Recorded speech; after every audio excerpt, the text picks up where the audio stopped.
Professor of International Affairs at the Graduate School of Public and International Affairs at the University of Pittsburgh. I'm delighted to welcome you today to the second of 3 talks on nuclear weapons in the modern era presented by the Ridgway Center for International Security Studies at the University of Pittsburgh. Many people are thinking a lot about nuclear weapons today. From Russian President Vladimir Putin's nuclear saber rattling in Ukraine to North Korean Supreme Leader Kim Jong-un's frequent testing of missiles that can reach targets in East Asia and even in the United States. Nuclear weapons seem much more present today than they have in recent years. And in this speaker series, we in the Ridgway Center are bringing together a number of experts in nuclear matters to help us think through the trends, developments, challenges, and opportunities in the international nuclear security environment. Today's talk is going to be given by Dr. Avery Goldstein of the University of Pennsylvania. Dr. Goldstein is the David M. Knott Professor of Global Politics and International Relations in the Political Science Department at the University of Pennsylvania. At Penn, he is also the Associate Director of the Christopher H. Brown Center for International Politics, and he was the inaugural Director of the Center for the Study of Contemporary China at Penn. He's also a Senior Fellow in the Foreign Policy Research Institute. Dr. Goldstein has published widely on international relations, security studies, and Chinese politics. He's the author of 3 books: Rising to the Challenge, China's Grand Strategy in International Security; Deterrence and Security in the 21st Century, China, Britain, France, and the Enduring Legacy of the Nuclear Revolution; and From Bandwagon to Balance of Power Politics, Structural Constraints in Politics in China, 1949 to 1978. He's also published in a wide array of leading academic journals, including International Security, International Organization, Security Studies, China Quarterly, and Asian Survey, among many others. Today, he's going to draw on that expertise and talk to us about China's nuclear arsenal, its modernization efforts, and what all this means for international security. He's going to speak for about 45 or 50 minutes, and then we'll have a question and answer session. If you have questions, please use the Q&A function at the bottom of your screen, submit your questions, and we'll get to as many of your queries as we can. Thank you. Dr. Goldstein, thank you for joining us today. Well, thanks, Ryan. It's a pleasure to be here, and I thank you for inviting me to participate in this series, and I thank Sandy for helping to set up the Zoom session. But let me first of all get set by sharing my screen, which has my PowerPoint slides, and rearrange my desktop.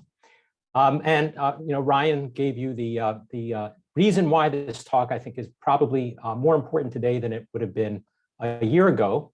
And it's not only the reminder about the importance of nuclear weapons, but in fact, before people turn their attention to the war in Ukraine, in the US government anyway, there was a lot of attention being paid to what looked like major changes in China's nuclear weapons program and the potential for that to pose challenges for the United States. Indeed, over the past year, journalists, academic analysts, and the US government and its agencies have issued a flurry of reports that forecast rapid growth in the size of China's nuclear arsenal in the coming years and advances in the delivery systems that China has for launching nuclear weapons at other countries.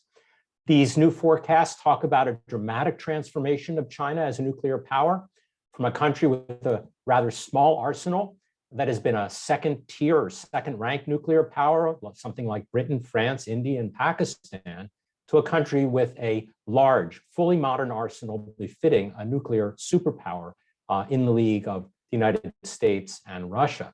Let me just show you on 2 charts just how dramatic this transformation will be if it plays out. So here's where China stands today. This is actually from May 2021. One of the best estimates is that China had about 350 nuclear warheads at most. And you can see the United States and Russia at the top, although that includes warheads those countries have that are not fully deployed. And you can see that China really is in that second grouping of states with modestly sized nuclear arsenals. But the projections that began to appear last year show this dramatic change. And if you look at this chart, you'll notice that we're here in 2020. And in fact, China lags, is basically in this range around 300 to 400 nuclear warheads. But if you look forward to 2030, you can see that almost everyone in the US government is projecting a significant increase. The wildest projection from the Department of Defense has China's arsenal growing from 250 to 300 to as many as 1,000 nuclear warheads by the end of the decade. And it's not just the number of warheads, as you'll see when I get to later parts of the talk. This change in China's nuclear profile is fueling speculation about what it means, and for many is a cause for concern, certainly many in the US government. Those who are most alarmed about China's nuclear modernization see it as further evidence that China has the ambition to challenge, and some would argue replace, the United States as the leading global power, objectives that could obviously jeopardize American interests. I'm going to set aside the debate about whether China seeks to replace the United States as number one on the world stage. And I'm setting it aside not only in the interest of time, because I only have 45 to 50 minutes, but also because I'm going to argue that China's nuclear modernization program that we now know about demands attention regardless of whether China seeks to be the leading global superpower. And even if it never becomes the leading global superpower, there are reasons to worry about China's ongoing nuclear modernization, mainly because it is likely to increase the risk of catastrophic military conflict between China and the United States, including the risk of horrifying nuclear devastation to the American and Chinese homelands. So let me now turn to the guts of my talk. And what I'm going to do here is try to help us understand the risks that are emerging and the reasons for concern by examining what China is doing. In other words, what are its new capabilities, why it is seeking these capabilities, what are the new motivations, and then suggest some potentially worrisome implications for international peace likely to result in the coming years. I'll begin, however, by looking back, as the title of the talk suggested, at the evolution of China's nuclear weapons program.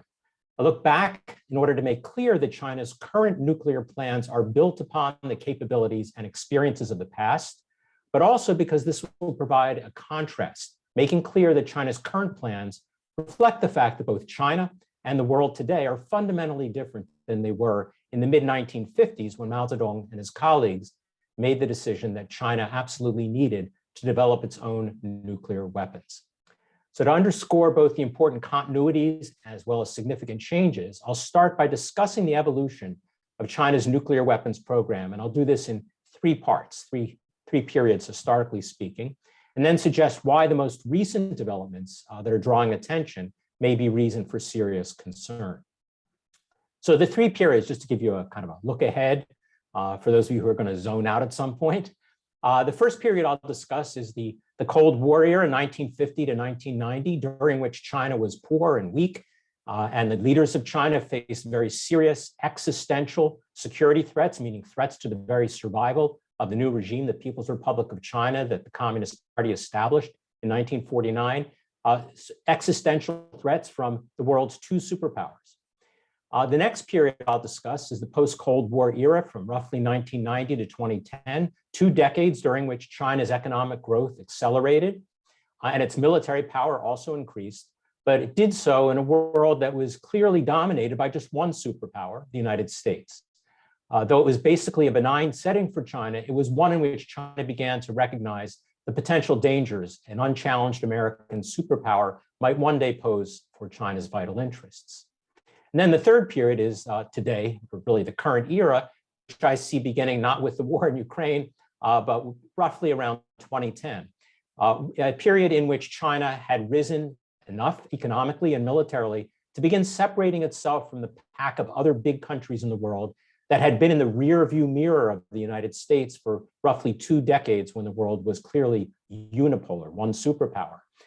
China's rise was setting the stage at this point, or is setting the stage at this point for a new era of bipolarity, a world of two superpowers, not equal in capabilities, but separated from the rest by their massive economic and military clout, a point I'll come back to. A bipolar era also in which China now sees a growing danger from its deepening rivalry with the United States. So let me start, obviously, at the beginning, I hope, which is that first period, and I'll try not to linger on this too long, but it's important to understand why China believed and still believes it needs nuclear weapons. So the genesis of China's nuclear arsenal is a story of the Cold War, a story of the Cold War when China was weak and poor. During the 4 decades of this Cold War world that lasted from 1950 to 1990, China's leaders decided that they had to figure out somehow to live in the shadow of 2 global superpowers, each of whom posed a major military threat to China. The threats that China faced the first 2 decades in the 50s and 60s, it was how to cope with the threat that China saw from hostile, vastly more powerful nuclear-armed United States that maintained a heavy military presence in East Asia right on China's doorstep. Then, just as the threat from the United States began to recede in the 1960s, over the next 2 decades, the 70s and 80s, Beijing faced a hostile, vastly more powerful nuclear-armed Soviet Union that deployed its massive military might just across the long and disputed border with China. Facing these threats less than half a decade into the Cold War, in other words, early in the Cold War, leaders in Beijing concluded that the best solution for them, the best solution for their daunting security challenges they faced was to deploy China's own nuclear deterrent. Was this an inevitable decision? Not necessarily. It was a choice. Countries have to choose to make the effort to develop and deploy nuclear weapons. What else could China have chosen, and why were the alternatives not good enough? As Ryan knows, I have actually written about this at some length. I'll just abbreviate the argument here.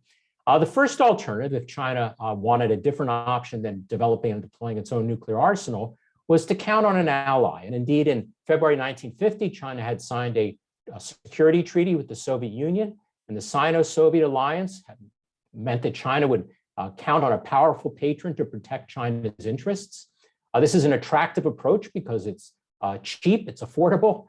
China could free ride on the military efforts of the Soviet Union, including the nuclear arsenal the Soviet Union deployed to provide a security umbrella to China against potential threats from the United States. But although it was affordable, China quickly concluded that this was too risky an option to count on.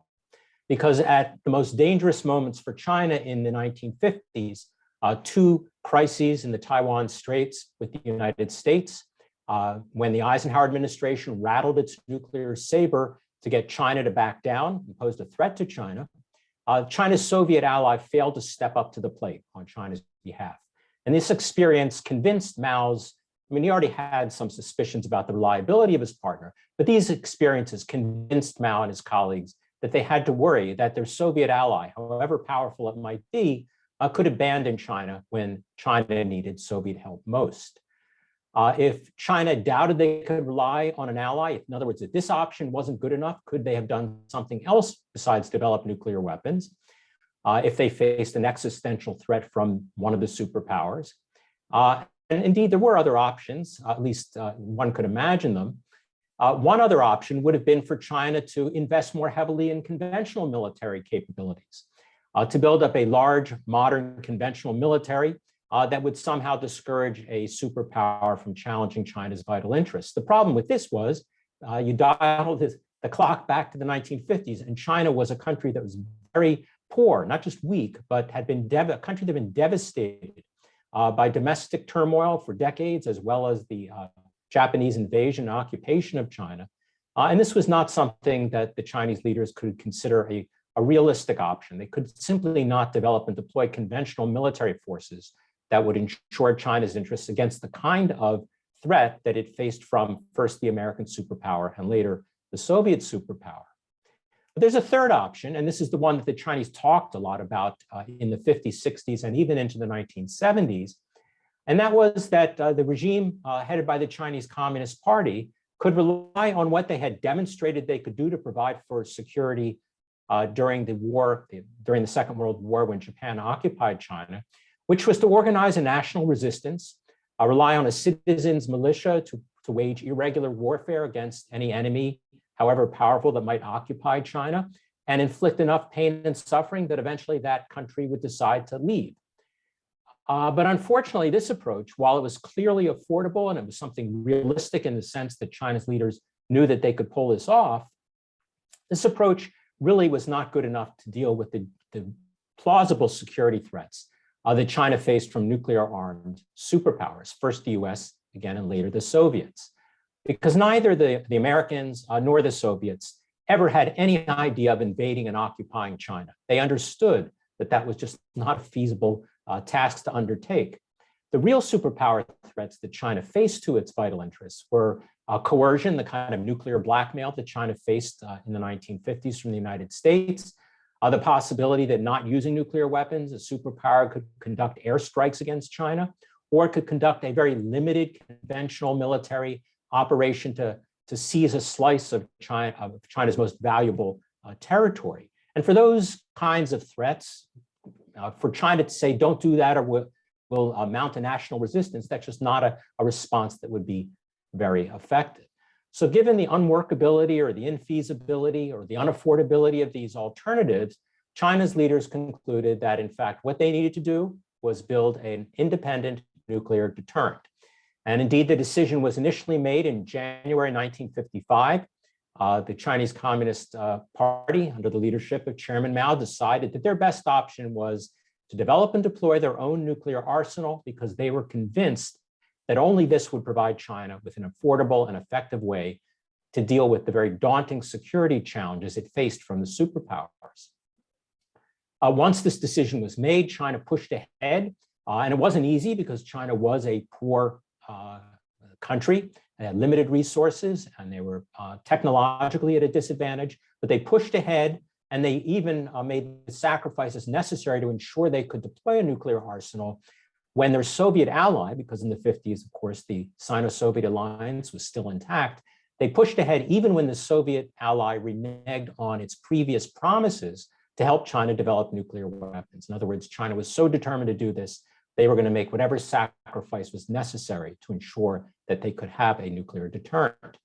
And ultimately, without getting into the details, I can always address any questions you have about this in the Q&A. In 1964, China finally succeeded in testing its first atomic bomb, and rather quickly in 1967, tested its massively more powerful hydrogen bomb.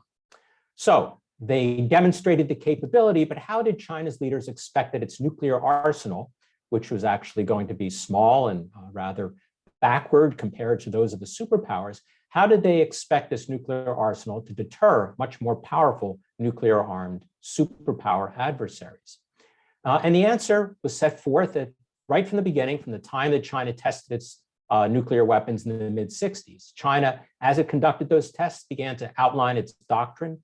It said that China would, in fact, this is a doctrine not only that's announced in the 1960s, but it would endure for the remainder of the Cold War. But let me get right to it. The doctrine that China was going to announce was really a simple deterrent doctrine in which China would maintain a small nuclear arsenal. It would not race to match the arsenals of the size of the superpowers, and would make the point that its small arsenal was in place only to deter superpower threats, and that China would never be the first to use nuclear weapons. And this is when China announces its no first use policy, which endures to this day, in fact.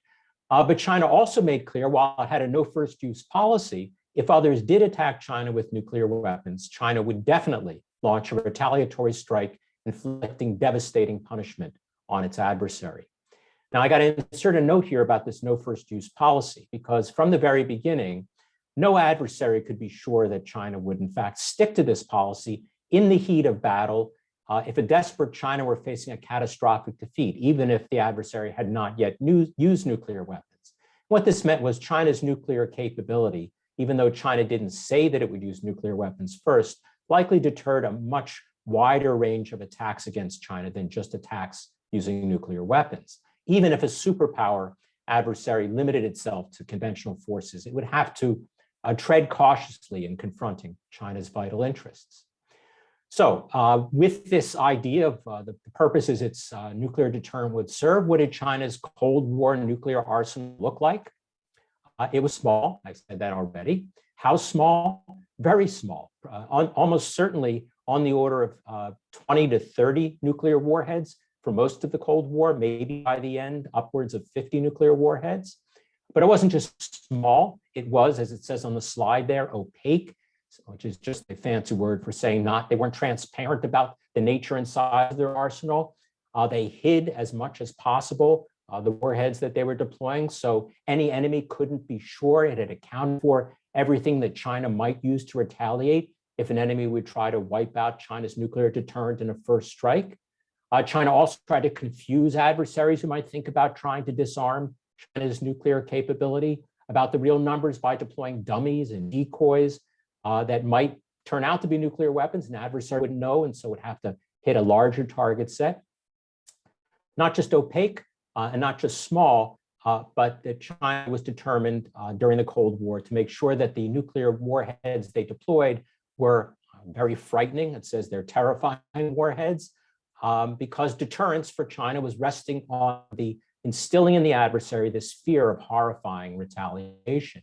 And so the arsenal that China deployed, even though it was relatively simple or crude, however you want to put it, was one that had warheads that had huge explosive yield for nuclear weapons, compared even to those of the superpowers. China deployed warheads that were on the order of 3 megatons. They're hydrogen bombs, which is about 3 times the size of what the United States and the Soviet Union routinely considered to be so-called city buster weapons or city killing weapons, 1 megaton warheads. So these are big in terms of explosive power and also pretty dirty weapons in the sense that they would spread massive radiation effects, even beyond the area in the target countries where people and buildings were obliterated. But was this small, even if powerful arsenal enough to deter a superpower? For reasons I can get into in the Q&A if you doubt it, China's view was yes, that's what mattered because they were going to deploy it. But of course, they had to think in their minds, how much is enough? Do we really have enough with our small arsenal, however powerful the warheads might be, to deter? And China's conclusion was to answer that question about how much is enough, all we need is enough to be sure that the adversary, even the superpower adversary, had to worry that it might lose just a few cities, especially since China made clear that one of its priority targets when it selected cities for retaliation would be the adversary's capital city, at first Washington and later on Moscow. This simple approach to nuclear deterrence endured really not only throughout the Cold War, but it has also shaped China's thinking about its nuclear arsenal when it would turn to the task of modernization, which it did at first after the Cold War ended. So now let me get to the second chunk here of the talk and the evolutions of what's going on today. The period, which is really the transitional period before we get to the current story. And that's the post-Cold War period, which is the story of modernizing China's nuclear arsenal as China begins to rise as a major power on the world stage after 1990. These 2 decades during which China's economic growth was accelerating, its military power was also increasing, but it had to live in a world that was dominated by one superpower, the United States, because the Soviet Union had collapsed. In this new era, the US-China relationship was one that was kind of a mixed bag. It was a mix of conflict and cooperation. There were ever closer economic ties over these 2 decades between the US and China, growing exchanges of people, students, scholars, et cetera. But it was also, these were also decades when there were still tense confrontations between the United States and China. Just mention 3 data points, if you will, 3 tense moments in the relationship, even though it was a relatively benign international environment in which China is trying to develop its economy. One was 1996, when there was yet another confrontation between the United States and China over the future status of Taiwan. In 1999, when the United States was involved in its war in the Balkans, the United States accidentally bombed the Chinese embassy in Belgrade, killing Chinese embassy personnel. That caused real deep anger and resentment in China and calls by some to do something about it. And then in 2001, there was a tense standoff after a collision between a US spy plane off the Chinese coast and a Chinese jet that killed the Chinese pilot, and that jet crashed and led the American aircraft to have to make an emergency landing in China. Now, these weren't real crises that risked the outbreak of war, but they were events, along with others, that reminded China's leaders that even as China benefited from engagement with the United States, that China still had to think about the possibility it would find itself in the future in a crisis or maybe even a military conflict with the United States. So there were worries about that, but the worries weren't so serious that they motivated China to deviate from what was its main focus in these 20 years, and that was its economic development of China's economy, which would ultimately provide the foundation for nuclear modernization, as well as other military modernization. This was especially true, the fact that the Americans were not seen as an imminent threat to China because, as we all know, especially after 2001, the United States, for the first decade of the 21st century, was focusing a lot of its time, resources, energy on the wars in Afghanistan, Iraq, and elsewhere. And so China believed there really was no urgency to address the potential military challenges the US might one day pose. But it's also important to keep in mind that China's leaders could be fairly relaxed during this period that they saw as one of relatively low threat, because they understood, well, we still have our nuclear deterrent, which provides the ultimate security guarantee if something unexpected happens in a confrontation with the United States. But although China was satisfied that that provided a sufficient hedge against uncertainty at that moment, leaders in Beijing also, because of their simmering concerns about the risks China could one day face from an unchallenged, powerful United States, this began to shape China's thinking about the steps it needed to take to respond to what would eventually become a more dangerous world. And this is going to lead China to make some efforts, not a rush. It's not a rushed effort. It's not what we see happening now, but over the first decade of the 21st century, really beginning in the 1990s as well, China, although they believed they could still rely on a small, simple nuclear deterrent, they believed eventually they would have to have a somewhat larger and more sophisticated nuclear arsenal. Why? Well, the answer to the why question, what did they think they had to worry about, was the need to respond to the increasing ability of the United States to perhaps call into question whether China's nuclear deterrent would in fact be able to inflict devastating punishment on the United States, or at least that was something China's leaders worried about.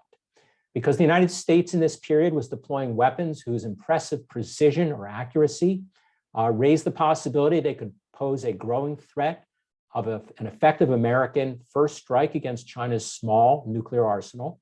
And we're still beginning in the late 1990s, the United States starts to get serious about pushing to deploy ballistic missile defenses. And from China's perspective, together, these two developments made them nervous that in the not too distant future, the United States might think that it could destroy a large fraction of China's nuclear arsenal in a first strike, in other words, attacking first, and then count on America's improving missile defenses to capture or prevent the few warheads that survived from actually reaching the American homeland to deliver their retaliatory punishment. That worry alone was sufficient to motivate China to think about what they needed to do to get serious about nuclear modernization to maintain the effectiveness of their deterrent against the United States. In the short term, China, because they did not see the threat from the US as imminent, but one in the future, they could afford to move slowly. And so as the slide there tells you, China's going to make, there's going to be steady growth in China's nuclear arsenal and improvements in the quality of the forces. And so in these years, what you had happening was a still small arsenal, but one that's growing, modest increases in the numbers of ICBMs or ballistic missiles that could deliver warheads against the United States.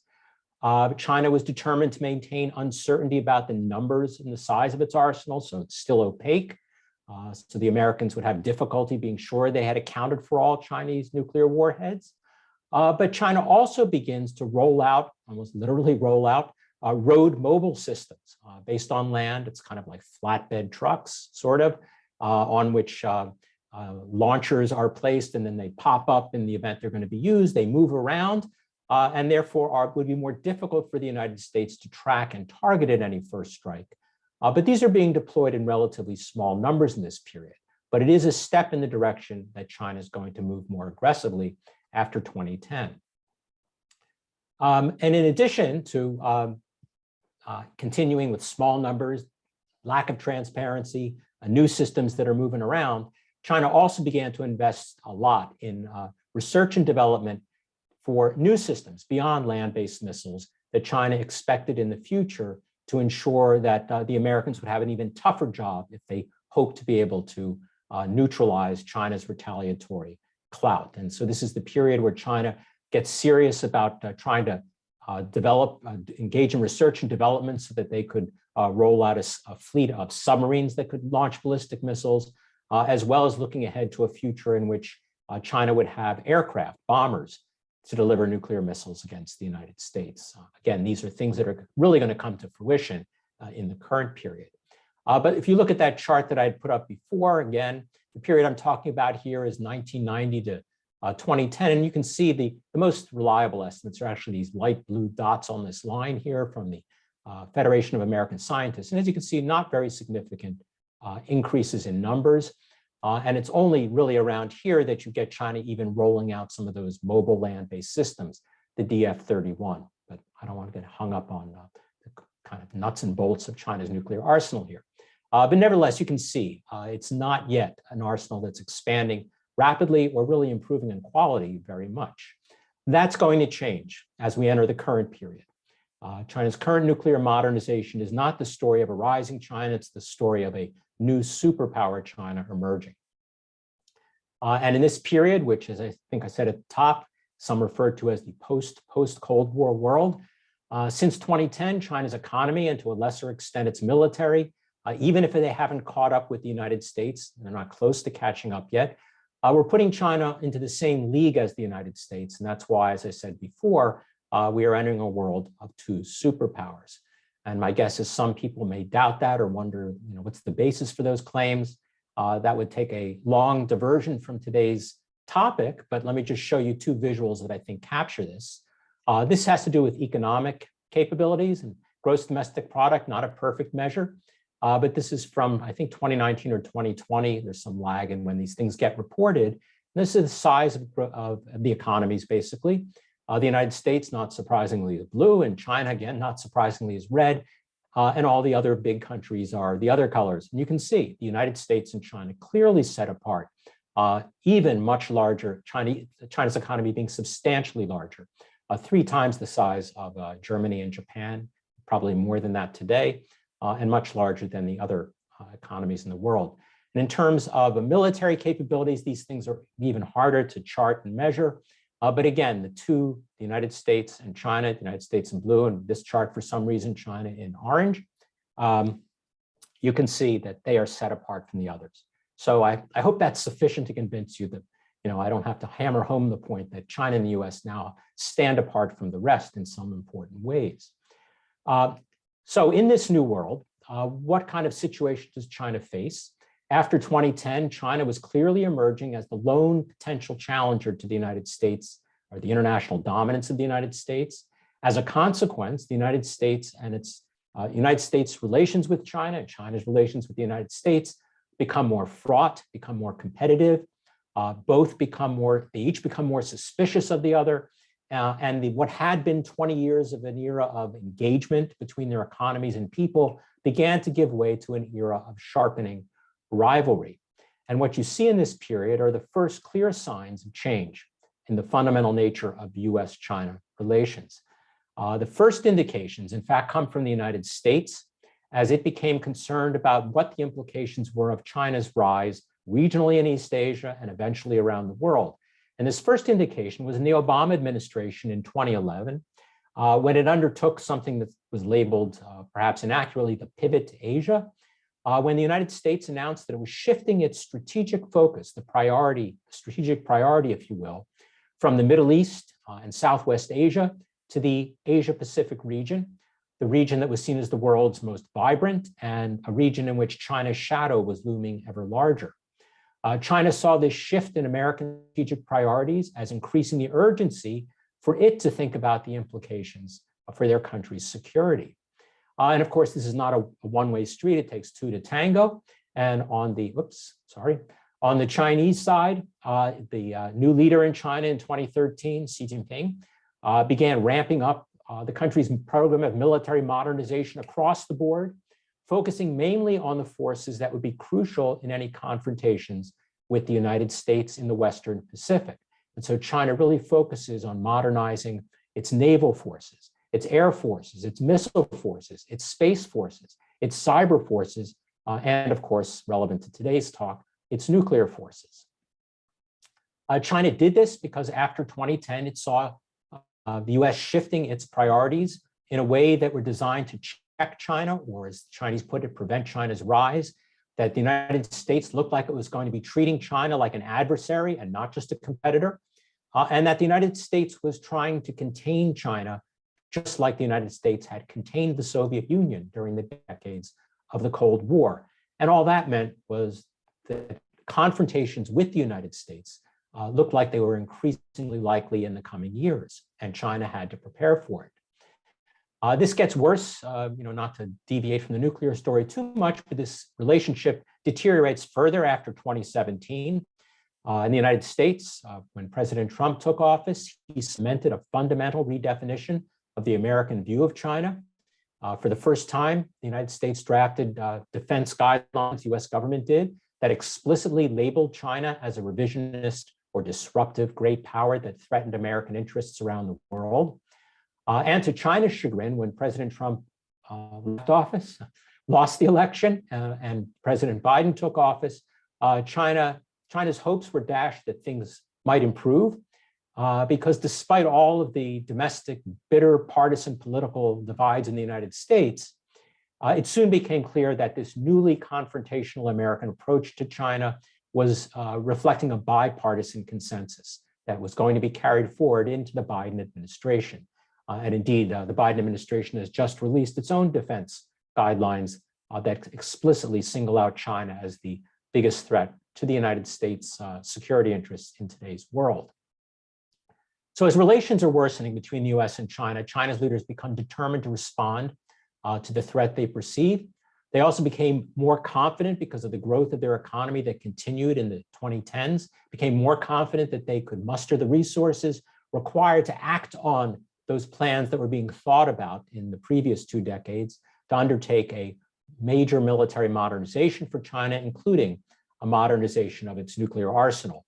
And this modernization of the arsenal is going to accelerate. How is it going to accelerate, and what's going to be its focus? Well, facing a more hostile United States, Beijing attached greater urgency to the task of responding to that concern about the possibility that the United States could seek to attack China's nuclear arsenal and then defend against a ragged Chinese attempt at retaliation with its few surviving warheads.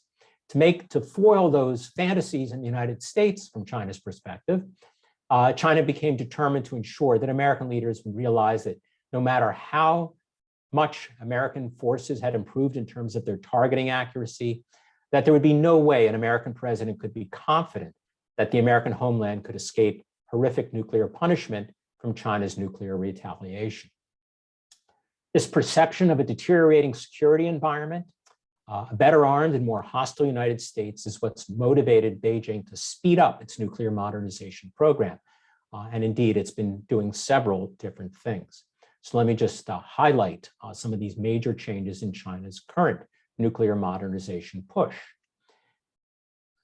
That tells us what they were doing. I should have switched slides sooner. Here are some of the items. So first of all, there's greater urgency attached to increasing the number of warheads that China has deployed, while ensuring that the United States still can't be sure that it has accounted for all of them. And so China moves ahead with the effort made very slowly in the early 2000s to increase their deployment of warheads while preserving opacity. Reflective of this was China's decision or adherence to a position that they had initially outlined, which was China is not going to join arms control talks, even as the United States stepped up its efforts to try to convince China to join nuclear arms control talks that were taking place between the US and Russia. China continued to reject that because China understood that being party to those talks would require that they provide an inventory. They would have to reveal details about the size of their arsenal.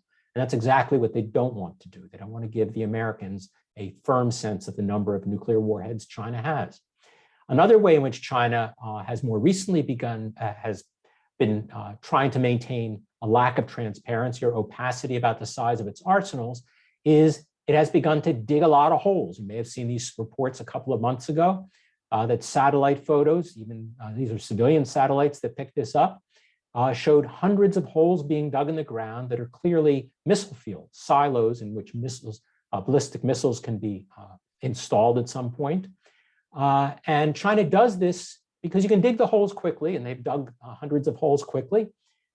Even if they don't have nuclear missiles loaded into them yet, they know that the United States is now going to have to assume that those holes in the ground eventually will have missiles, even if they wind up not all having missiles. Not only that, the United States is going to have to worry that these silos could not only each house a missile, but could be reloadable. In other words, there may be, we do know there are underground tunnels in China that could be used to link up these missile silo fields such that the Chinese would be able to increase the numbers beyond the number of holes in the ground. I don't want to linger on that point. So you get the idea. The second thing was China pushed ahead to more aggressively roll out those road mobile missiles, not just the ones that they had begun to deploy in roughly 2005, but also a next generation of a bigger and better road mobile ICBM that China was deploying, one that in fact was large enough and has been tested so that we have to assume it would carry multiple nuclear warheads atop it. In addition, China has been pursuing additional ways to make their nuclear arsenal mobile, move it around so that it's not a sitting duck waiting for an American attack. And that is finally to realize China's effort to deploy submarines with ballistic missiles that carry nuclear warheads. China has actually begun to deploy these. It's very hard, and part of the effort here is China wants to make sure that it's not only hard for China to do, but hard for the United States to be certain about what China has already accomplished. But it is very challenging for China for reasons that have to do with the difficulty of maintaining command and control over nuclear weapons that are on submarines operating deep at sea, and without having those submarines be vulnerable to an American anti-submarine warfare attack. I can get into those details if people want me to in the Q&A. The bottom line is China is actually rolling out some of these ballistic missile submarines. In addition, China has now begun to move past the stage of pure research. It's in the stage of development of new bombers that can carry nuclear warheads that will be capable of delivering those warheads by aircraft without having to penetrate well-defended American airspace. Instead, these are going to be armed with, so that they can undertake what's called a standoff attack, which means just what it sounds like, that the bombers don't have to go into American airspace, but instead will be able to launch cruise missiles from well outside the continental United States. And China, along with Russia, seem to be working on trying to figure out how to deploy ballistic missiles that can be launched from these aircraft outside American airspace and reaching targets within the continental United States. That China has, we can look at that chart one more time, and you can see that if we're here in 2020, this is where everybody anticipates significant increases to take place, and that's what the lines here show. But all these little boxes at the bottom, which you really don't need to read, these are the different types of weapons, these submarines, the aircraft, as well as different kinds of land-based missiles, mobile and fixed, that China is estimated to be rolling out. So greater urgency for China to deal with what they see as an increasing threat from an ever more capable United States that might jeopardize China's nuclear deterrent means that China has paid a lot of attention, not just to having lots of warheads, but also making sure that those capabilities are well designed, not just to survive any American attempt at a disarming first strike, but to penetrate American missile defenses that are being deployed. And so, as I indicated, one of those new road mobile systems almost certainly will be deployed with multiple warheads inside the nose cone, but not just extra warheads, but also lots of decoys that would saturate and overwhelm and confuse American missile defenses. In addition, as you see there, because I switched slides too soon, China, and you may have seen these stories last spring and summer, I believe, has tested new kinds of delivery systems, things that the United States and the Soviet Union had pursued a bit during the Cold War, but never really deployed, so-called fractional orbital bombardment systems, or some people prefer to refer to them as orbital glide vehicle reentry systems. But basically what these are hypersonic delivery vehicles that can not only evade missile defenses, but can evade them in part because they're hard for the radars to detect, but also because the vehicles themselves will be maneuverable. And I guess this gives me an opportunity to just make sure people understand, when you see news reports about hypersonic missiles and things like that, you shouldn't be that impressed. Ballistic missile warheads delivered by ICBMs, et cetera, they all travel at hypersonic speeds, and in fact, speeds much faster than what are usually referred to as these hypersonic glide vehicles, which I think by definition is something like 4 to 5 times the speed of sound. Ballistic missile warheads go much faster than that. It's not the speed alone. And I have another picture here. I don't know how clear it appears to you on your screens, but the problem here is, and you can see this, I guess it's amber line is the radar for American missile defenses. It's kind of a stylized version here. But old-fashioned ballistic missiles launched from China would have a predictable trajectory and would be detected relatively early, probably within a few minutes of their launch, so that defense systems could lock on and attempt to destroy them. The fractional orbital bombardment system, however, doesn't do that. It would launch warheads into orbit, going around the Earth from a different direction. That's part of the challenge for detecting them, but also would then drop off a hypersonic glide vehicle, which would then proceed to the target and would maneuver on its way to target. So if you're the missile defense system of the United States, it's kind of like, it's a time of year they do this. It's kind of like the difference between trying to hit a fastball and trying to hit a knuckleball. And these hypersonic glide vehicles would pose real challenges for American missile defenses. And the American missile defenses would have to deal with that challenge in a much shorter time frame because they would not be detected as quickly. And the hypersonic glide vehicles could also simply be launched from China as cruise missiles headed towards the United States, again, reducing the time that the United States has to detect them.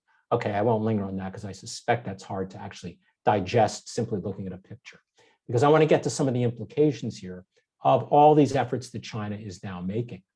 The main reason for this dramatic new push by China to modernize, to have a larger, more diverse nuclear arsenal, it's mainly in order to ensure the continued effectiveness of China's traditional deterrent strategy of retaliatory strikes.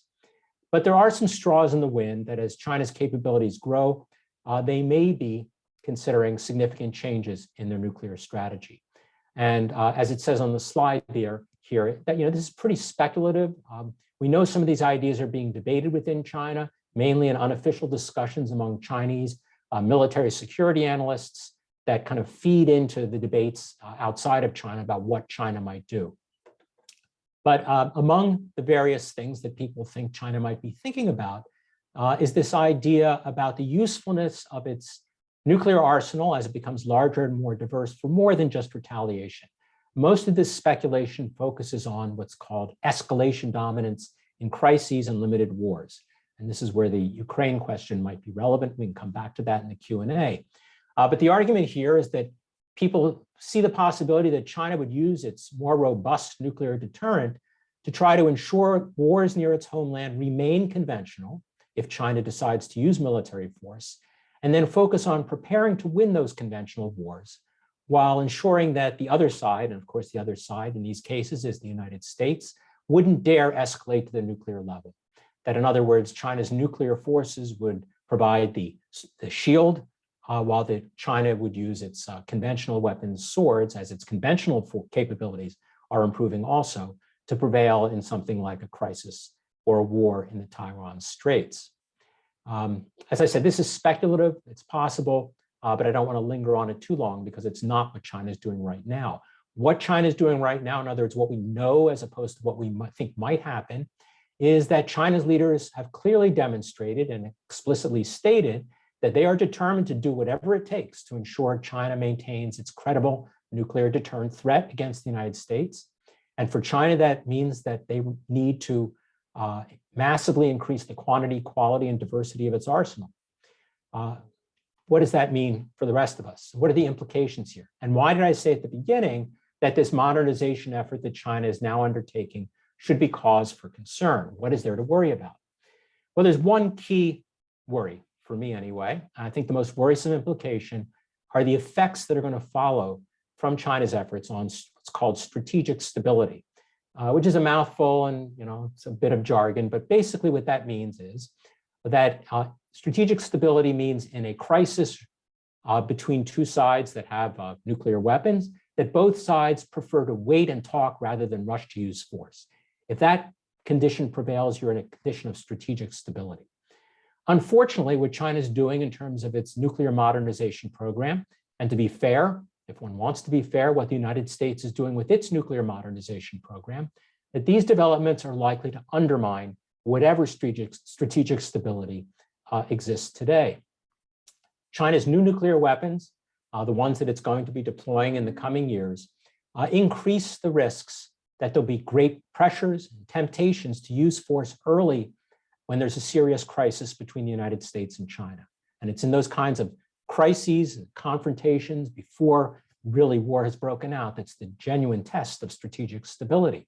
Because if current trends continue, both the United States and China are going to have reasons in a confrontation to think that it might be advantageous, important, maybe even necessary to get in the first blow. For the United States, because it may think if it's going to have a chance to limit damage from China's more potent nuclear retaliation, it's got to wipe out as much as it can in a first strike. And for China, if it believes it has to use its weapons before the Americans destroy most of them, there is going to be pressure to launch them before they're lost. This problem of strategic stability, or really the problem of avoiding strategic instability, also suggests another important implication that we should draw from China's nuclear modernization. And that is the urgency to engage China in arms control despite, so far, China's refusals to participate. But that in order to try to convince China to participate, it's going to require a change in the focus of such negotiations, the purpose for arms control that includes China. Given China's concerns about maintaining opacity, their fears of being disarmed in a first strike by a missile defense system bearing the United States, focus in arms control discussion should not be on bean counting, as it's put, or balancing the numbers of warheads and delivery systems on each side. China won't agree to reveal those figures because it fears vulnerability. The focus instead should be on devising agreements that address the concern about strategic stability. Among the many things such talks could include, let me just mention 4 in conclusion today. The first would be that arms control should attempt to reach some broad agreements on the rough size of arsenals rather than look for detailed counts of how many weapons and warheads each side has. That will allay China's concerns that the United States is looking for basically a precise target list from China. Second, the talks can focus on figuring out a mix of delivery systems for nuclear weapons that maximize rather than minimize the warning times each side would have during a crisis before making potentially catastrophic decisions. Third, the talks can focus on procedures for effective communications during a crisis when there's still hope to avoid military conflict. In other words, slow things down and keep people talking, even though those pressures to go first, to launch first, may be there. And then fourth, arms control to establish reliable channels of communication, even after initial military clashes have taken place, to try to preserve the slim hope of bringing any conflict to an end as soon as possible. The reality is these kinds of discussions on these kinds of topics between the United States and China are not really happening in any serious way now. Instead, China and the United States are pursuing nuclear modernization programs, especially more stealthier systems that can evade detection, that promise to dramatically reduce warning times of an attack for each side, especially for the American side. China succeeds in doing what it's doing. And that's providing incentives for both China and the United States to ready their forces to respond quickly and to keep them on a hair trigger. And this is increasing the pressure on both sides to prepare to make snap decisions during a crisis that might amount to a cosmic gamble that affects the survival of millions of people. I hope that's really disturbing to you. It's really disturbing to me. And since strategic stability is likely to be tested in the coming decades, because as US-China rivalry deepens, we can say it's nearly inevitable that there will at some point be a crisis between the United States and China, though we can't be sure when that will happen. Unfortunately, even if I might say that arms control would be a good way to try to reduce these dangers, the reality is, based on the experience of the Cold War and arms control talks that happened in the Cold War, in other words, the only arms control experiences we have from the nuclear age, there's not much room for optimism that arms control will succeed as I would hope. Instead, it looks much more likely that China and the United States are going to continue to respond to each other's efforts by deploying more and more varied nuclear arsenals, regardless of the potential dangers that are easy to anticipate. And if that's true, then the prospects for strategic stability in the coming decades may not rest on arms control, but on the hope that the prediction that Winston Churchill offered in 1955, same year China decided to develop nuclear weapons, the prediction he offered in 1955, one has to hope about the prospects for peace in the nuclear age, that prediction proves correct, which is, as he put it, safety will be the sturdy child of terror and survival the twin brother of annihilation. So on that happy note, I'll stop and take your questions. Terrific. Thank you so much, Dr. Goldstein. I have lots of questions myself, but we've already received a number of questions from attendees. So I want to start with them, and I'll sprinkle in my questions as we go along. So I think it's useful to start. We have a couple of questions about the deeper history of China's nuclear arsenal and capabilities. And I think it would be good just to make sure we're all on the same page to understand that a little bit more. And so Daniel Pennell had a question about a phrase you had on one of your slides about China's early nuclear weapons being, quote, big and dirty. Mm-hmm. Could you say a little bit more about what you mean by that and how we should think about those kinds of weapons versus, as Daniel points out, the U.S.'s common use of things like depleted uranium rounds in their M1 Abrams tanks? What do we mean when we talk about big and dirty nuclear warheads? Yeah, so big and dirty is just my shorthand for saying large explosive power is big, dirty meaning that if they go off, it's not just the explosion, but it's the radiation effects afterwards, which will kill people through radiation poisoning, well beyond the initial fireball that's going to incinerate the people and destroy buildings, as well as the blast wave that's going to inflict that kind of damage.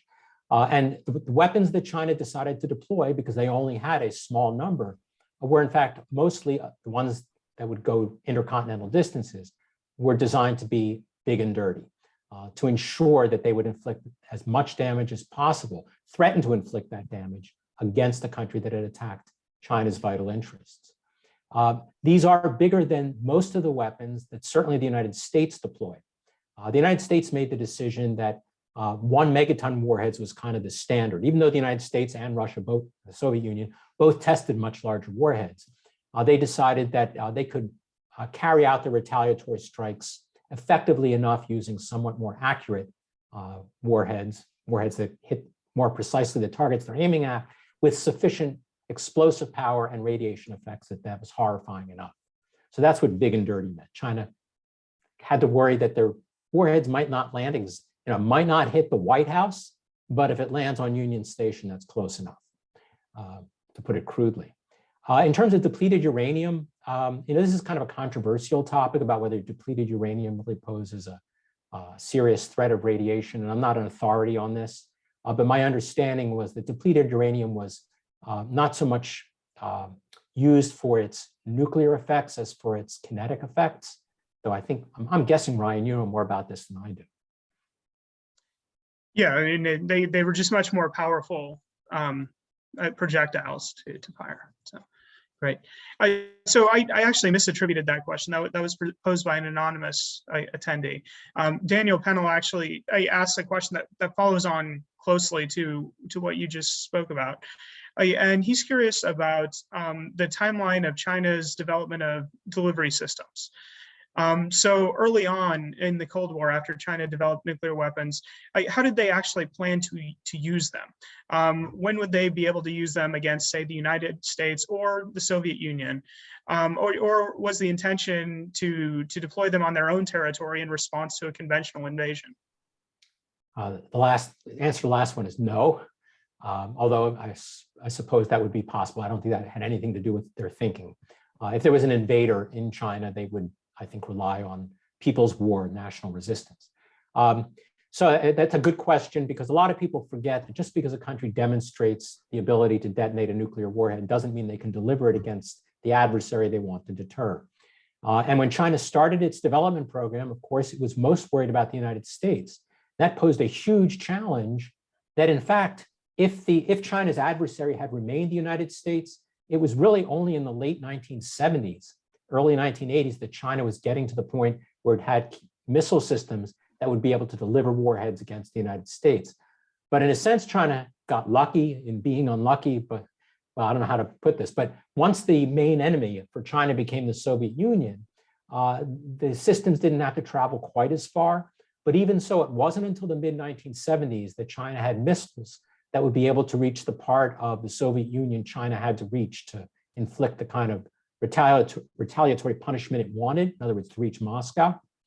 There was kind of a quick fix in between that Moscow had to worry about, which was that China might settle for using nuclear weapons against parts of the far east of the Soviet Union, especially when the Soviet Union had 500,000 troops and tank divisions and some nuclear weapons stationed across the border from China, but also the possibility that China could take its best shot using the bomber aircraft that it had mainly acquired through its alliance with the Soviet Union.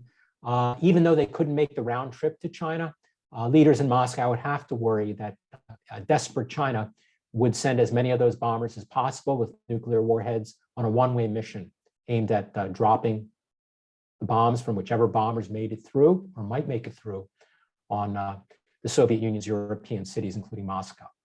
So there was a delay in the delivery system's ability to reach out. And in fact, it's really only in the post-Cold War period that China begins to roll out in significant numbers reliable intercontinental range delivery systems. Great, thank you. And just a note to our attendees, if you have questions, please do put them in the Q&A queue, and I will get to as many as we can. So thinking a little bit more about contemporary situations, you talked about this a little bit towards the end of your talk. A big sort of elephant in the room is Taiwan, right? And so in a situation where China would use conventional military force against Taiwan, this is a question from an attendee named Richard, and the US chooses to defend Taiwan, how would nuclear weapons play into this? And do you see the nuclear arsenals of either side meaningfully affecting the ultimate outcome of the conflict? Short answer is that last question is yes, absolutely. So let me tie Ukraine into Taiwan for a second here, and this question that's being posed. One, people have said, well, look, are nuclear weapons really relevant to these kinds of conflicts? Didn't stop Russia from attacking Ukraine. When Putin made the decision to invade Ukraine, he did so having been assured in advance by President Biden that the United States was not going to get involved militarily in defending Ukraine. And so there was no reason for Putin to worry that if he limited his attack against Ukraine, that he would have to deal with an American escalation that involved a real showdown with the United States. In the Taiwan Strait, it's exactly the opposite situation.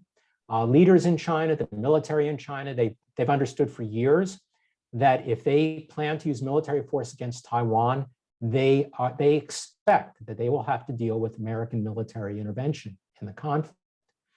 And so they know that it's going to start, if a conflict starts, as a conflict in which conventional Chinese forces, perhaps, and conventional forces in the United States and Taiwan are engaged.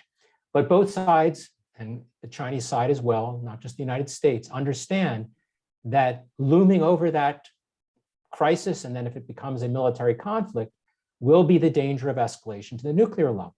Because you'll notice in the Ukraine situation, especially, I guess it's now 2 weeks ago, there was this moment where Putin and the Russians were signaling, don't you dare become militarily involved because we've raised the alert level of our nuclear forces, and we will consider that something that things might go wrong. That's all you have to say.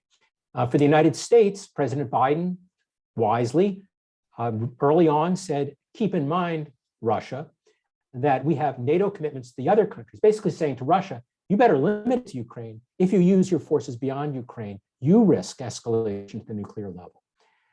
In the case of the Taiwan Strait, the problem is things are not quite that clear cut. And in these situations where both sides might have the ability to escalate to the nuclear level, which would be true for the US and China in a Taiwan scenario, the question is, who's going to be willing to run the higher level of risk? basically, for those of you who know the history of the Cuban Missile Crisis, who's going to blink first? Both sides are getting very nervous. Both sides are wondering, is the other side bluffing? Should I back down or should I escalate even further? Should I ready my forces more? Is that going to perhaps prompt the other side to escalate rapidly and then things are all out of control? These are very dangerous situations, sometimes referred to as situations of brinkmanship. And the problem is, in a situation of brinkmanship, these kinds of competitions and risk-taking, most analysts believe that the side that's going to be willing to run the higher level of risk is the side that believes it has the greater interests at stake, because they're going to be more resolved to stand firm. And what we don't know about the situation in the Taiwan Strait is whether either side understands how resolved the other one is and who really has the higher interest at stake. The Chinese believe they'll be more resolved, and therefore they can run the risk of nuclear escalation because the Americans won't dare do it, because China cares more about Taiwan than the Americans do. Unfortunately for China, the United States now cares more about Taiwan than it did 10 or 15 years ago, because it's not just about Taiwan, it's about America's alliance commitments to other countries in the region, and it's about how the United States plans to respond to a rising China as a regional and perhaps global great power. So the interests on the American side have increased, and what that means is the Chinese should be assuming that American resolve has increased. So we don't know, until it's tested, we won't know where the balance of resolve is, and that's a very dangerous situation. So that's a long-winded way of saying nobody can safely get involved in a military conflict in the Taiwan Strait, thinking that they can avoid this possibility of a nuclear showdown. Right. Thank you. So Linda Cerati asked a question that sort of builds on what you've been talking about. And I know that you have contacts in China. And so to what extent are the Chinese watching what happens in Ukraine to learn lessons about how they should approach Taiwan? And given the fact that there is a non-zero chance of Russian use of non-strategic weapons, if that were to happen, would that meaningfully change how China thinks about trying to bring Taiwan back under the umbrella of Beijing? Right, contact. It doesn't take, you don't have to have a lot of contacts. We've all, of us who have Chinese counterparts, colleagues, whatever you want to call them, inside and outside of academia in China, have been contacted to engage in dialogues on this issue ever since the war broke out, and these things are happening quite a bit.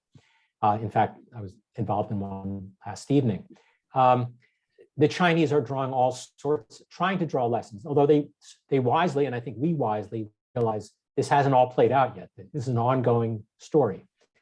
And indeed, the Chinese have been thinking about the implications of Russia's difficulties in their Ukraine operation for what that might mean against Taiwan. And it's not clear, because China's military is not simply a pale imitation of Russia's military, right, by any stretch.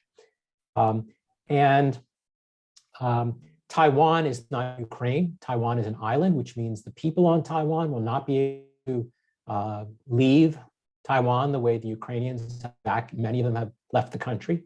And it'll be much more difficult. Taiwan's much smaller than Ukraine, for Taiwan's military to do the kinds of things that Ukraine's been doing to frustrate Russians. On the other hand, the Chinese understand, but they already understood that they knew that an amphibious assault against Taiwan would be the first really serious amphibious assault since World War II in the world, and that would make it extraordinarily difficult. And they've always thought it would be a tough mission.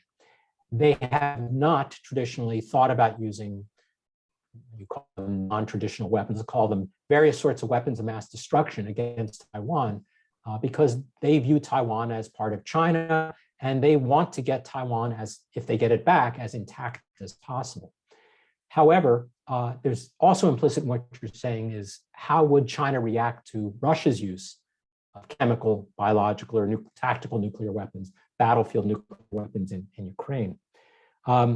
And I don't have a firm answer to give you or relate to you on that question. I think it will pose a real challenge for China's leaders who are already challenged in trying to figure out how to position themselves on Russia's aggression against Ukraine and the threat to Ukrainian sovereignty, because China was a pretty good partner of Ukraine until the war began. And so the use of those kinds of weapons would require China to take a position, not just on the war itself, which it's already tried to do, but also on the legitimacy of using these kinds of weapons in a conflict that is over something other than the very survival of Russia. I suspect China would condemn it, but can't be sure. Right. It's all speculation, right? So Aram Ashraf has a question that you started to touch on towards the end of your talk when you were talking about an alternate vision of arms control and the idea of a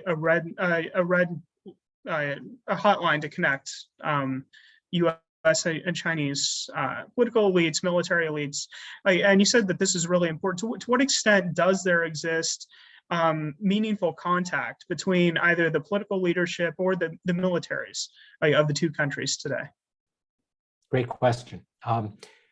In the early 20-teens, the United States and China got serious about improving not only ensuring the existence of hotlines, but improving the communications between military commanders at sea in the region to avoid unintended encounters, conflicts, things like that.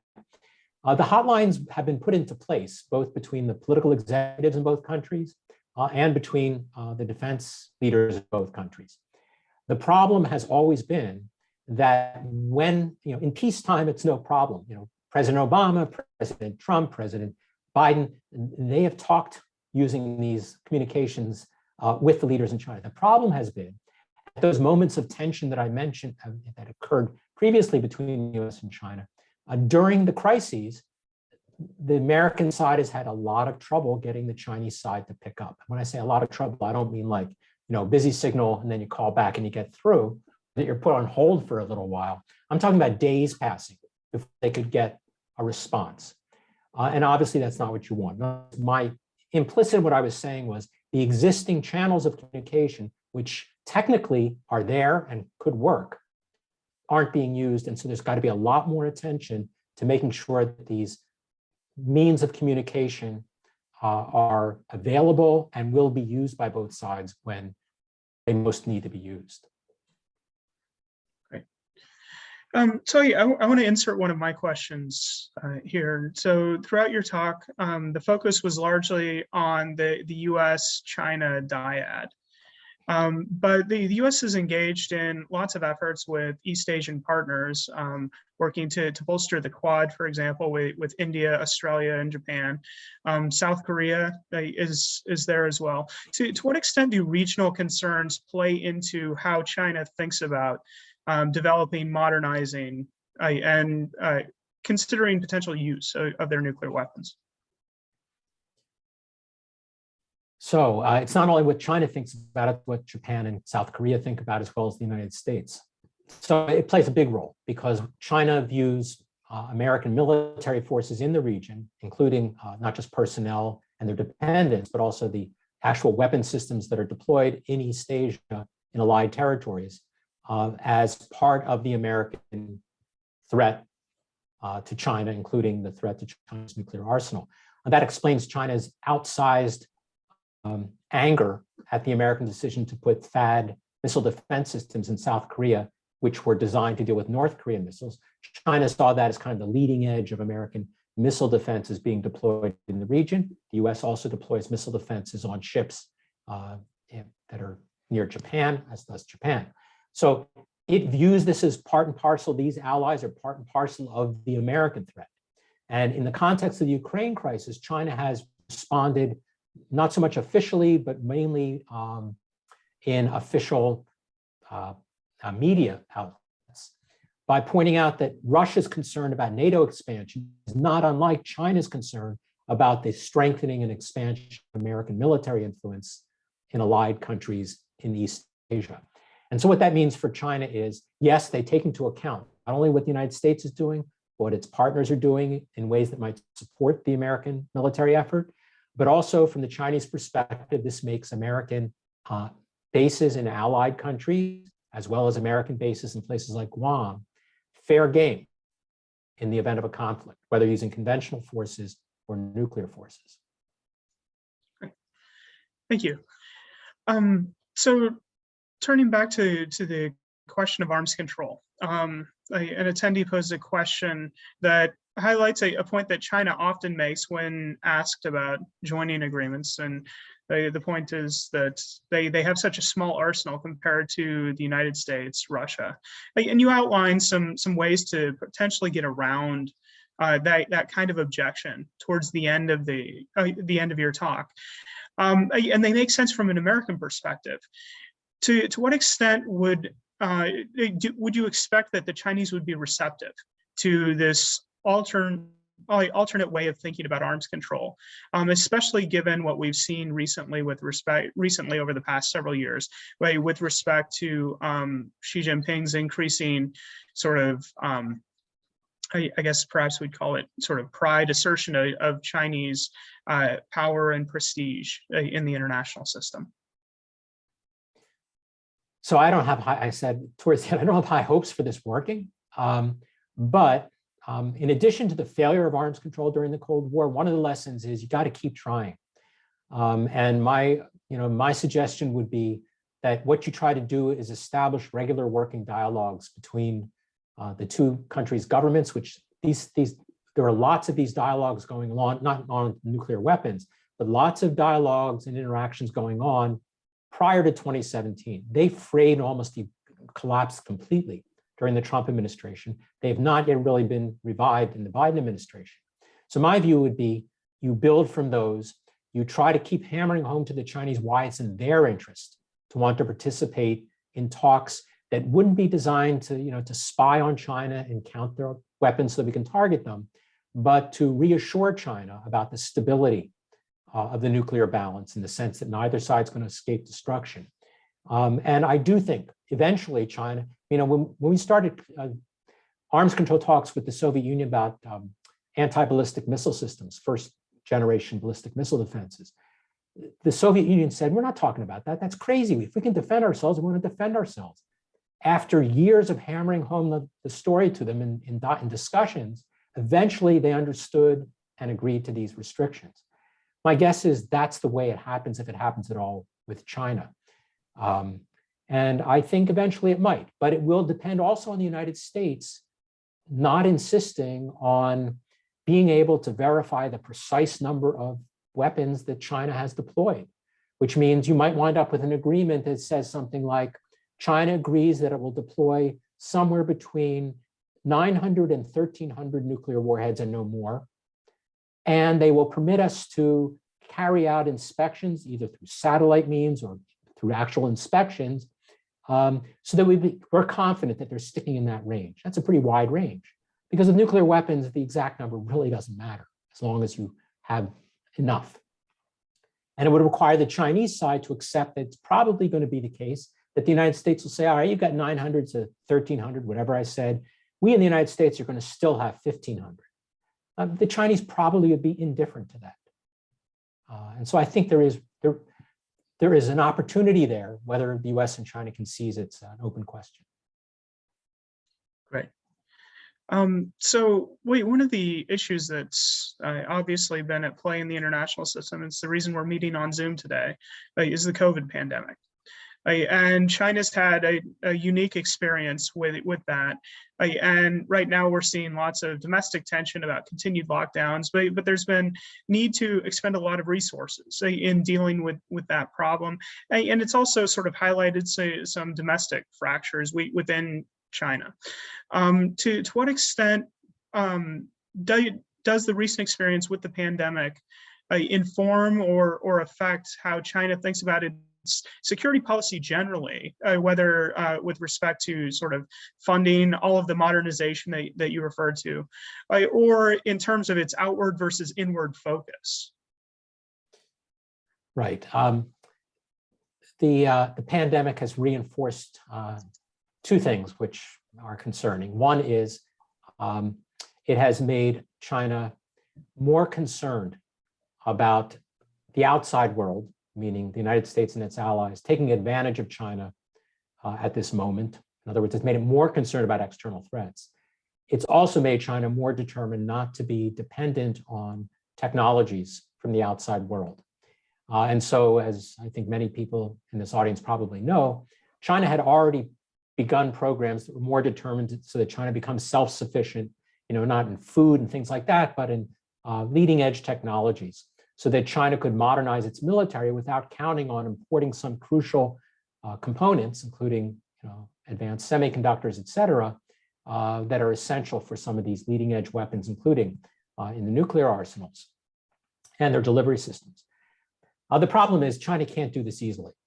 And people who study these questions, there's this guy, Dan Wang at Gavical Dragonomics, I think it's called, operates out of Hong Kong, who've estimated that China has almost no possibility of catching up in these leading edge technologies before 2030. But China is very nervous about that. And so the experience of COVID, the experience of the Trump administration, and now the Biden administration, and the acceleration of what looks like the acceleration of deglobalization for China, that means in part decoupling from the United States and some other countries, looks like the Ukraine conflict is going to speed that up. And so this is very worrisome for the Chinese. So where does that leave China in terms of resources to invest in its military modernization and specifically nuclear modernization? Well, the answer is China's nuclear arsenal is modern enough. The capabilities they have are good enough for the purposes that China envisions using its nuclear weapons for. So they could build a larger arsenal. It might not be as advanced as they had hoped it would be because of some of these problems. But the COVID experience and even some of the restrictions on technology transfer are not going to be decisive because China has the resources. And I don't just mean the capability in terms of engineers and scientists. They've got plenty of good scientists and engineers, but also in terms of actual money to spend, because the reality is this, that China's expenditures on its military, even at the high-end estimates, which probably overstate how much China is spending, China is only spending 1.5% to 2% of its GDP on its military. That's about half of what the United States spends on its military. And it's a much lower percentage that in the bad old days of the Cold War, a much poorer Soviet Union spent on its military. So there's lots of wiggle room there. China could, would have to make some sacrifices. There's trade-offs, opportunity costs. But China's government could double the amount they spend on its military if it chose to do so. And it wouldn't have to increase spending that much to roll out larger numbers of mobile missiles, submarines, bomber aircraft with air-launched cruise missiles. So they see a more dangerous world. The COVID experience has reinforced their concerns about external threats and also about the hostility of the United States. So they have incentives to keep moving ahead, not to slow down, but to keep moving ahead and do what it takes. Great. So as a final question, I want to go back to a concept that you wove throughout your talk, the notion of strategic stability. And thinking about moving forward, our discussion today is really focused on China's capabilities, how it thinks about using nuclear weapons, ways to try to perhaps engage the Chinese on arms control.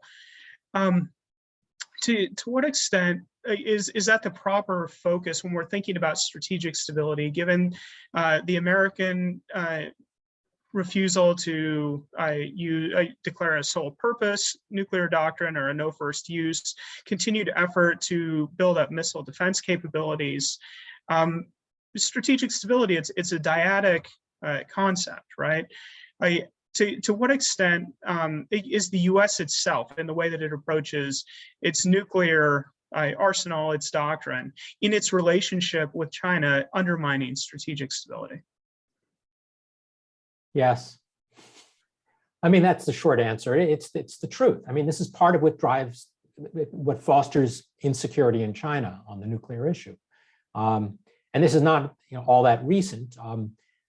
I know that Ryan, that Dower Press and Keir Lieber have written quite a bit, as have some others, about the improving American so-called counterforce capabilities in the beginning of the 21st century. whether or not that was a long-standing objective of the United States or not, the accuracy of American forces, delivery systems, is such, and the reconnaissance, the transparency that is provided by American reconnaissance is such that, yes, the improvement of Americans' capabilities, and you may or may not have seen the news today that President Biden has delivered his message to Congress. There's a confidential secret version and a public version about the modernization of America's arsenal. And it is clearly geared towards giving the United States capabilities that could be used in a disarming first strike. And that does, by the logic of strategic stability, undermine stability. So yes, I think that's foolish for the United States to do it. I understand why the United States does it, for both domestic political reasons, but also for potentially legitimate military security reasons. But that's all the more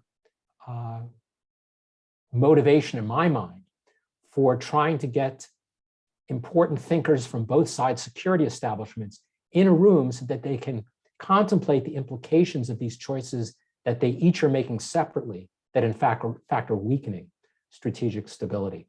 I don't think we're ever going to see the United States do what President Biden suggested he would do when he was running for office, which was declare that the sole purpose of nuclear weapons was retaliation, because both China and the United States, no matter what they say, want to maintain some degree of uncertainty in the mind of their potential adversary that nuclear escalation could occur if things get really bad.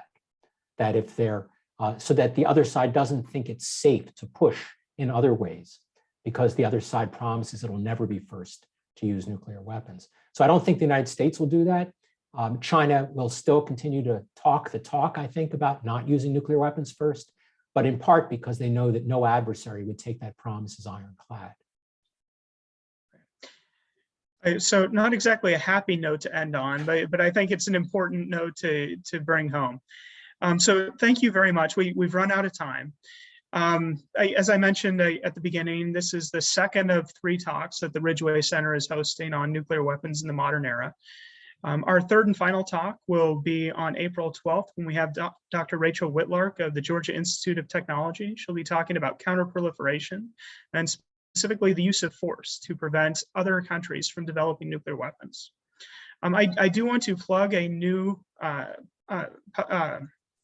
podcast that is being put out by the Ridgway Center. It's called The Bunkers Cable. You have a link to it in the chat. I'd recommend checking it out, seeing some of the great work that Ridgway affiliated scholars are doing. And then just as a final word, I'd like to thank again the Ridgway Center for supporting this talk. And alongside the Ridgway Center, the Graduate School for Public and International Affairs and the University Center for International Studies at the University of Pittsburgh, which also support the Ridgway Center. And I would be remiss if I didn't finally thank Sandy Monteverde and Jordan Kamasa for the hard work that they've done, making sure that all of this works. So thank you once again, Dr. Goldstein. It's been a delight having you and very informative. And thank you to our attendees. Enjoy the rest of your day.